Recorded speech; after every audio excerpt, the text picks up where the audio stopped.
Labas vakaras. Neringa Venckienė jau mato save Seime, tačiau teisėjos mantijos pati nusivilti nenori.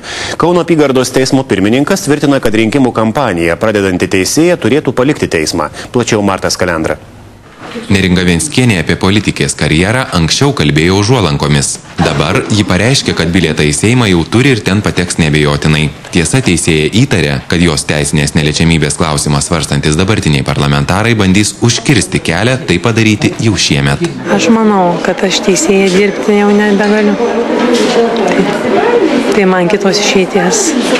Ieškant tiesos nelieka. Aš tai manau, kad bus man ta neliečiamybė galimai nepanaikinta, kad aš likčiau pareigose, kad nekandidatuočiau į Seimą. Venckienės tiesioginis viršininkas tikina, kad teisėja turės pasirinkti vieną veiklą – arba darbas teisme, arba rinkimai. Aš esu tą temą kalbėjęs su Venckienė ir esu jai pasakęs.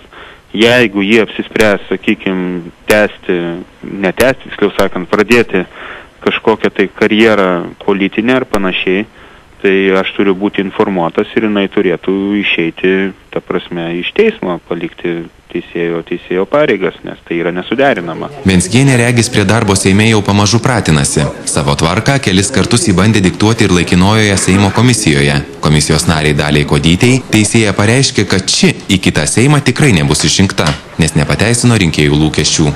Vienas iš prokurorų Venckienei metamų kaltinimų, kad ji piknaudžiavo globėjos teisėmis. Teisėja pripažino, kad mergaitės perdavimui Stankūnaitei neruošė ir tai darė sąmoningai.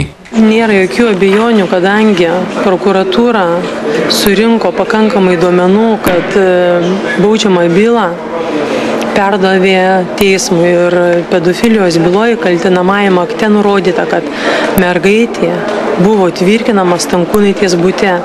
Tai aš iš tiesų neruošiau, kad jinai grįžtų į tą aplinką, kurioje buvo seksualiai išnaudojama. Didžiąją laiko dalį komisija diskutavo dėl vaizdo medžiagos, kurios negali išsireikalauti.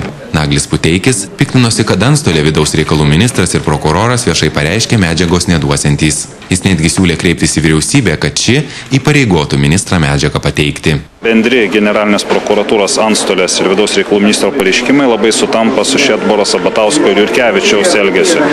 Šita visa kompanija vadovaujama privačios Antstolės bando lošti laikę, nepateikti video ir priversti mus arba patikėti prokuroro teiginiais, arba patikėti teisėjos Venckienės teiginiais. Puteikis komisijoje taip pat pareiškė, kad kai kurie nariai siūlymų dėl vaizdo medžiagos nepalaikė, nes galimai ją jau matė. Ponas Puteikis dažnai daug ką kalba, gal pasivaizduoti laki, kadangi yra, kai sakoma, kažkada girdėjau, jisai įsireiškia, kad jisai yra kare kantuzitas, tai gal dėl to jis taip ir teigia.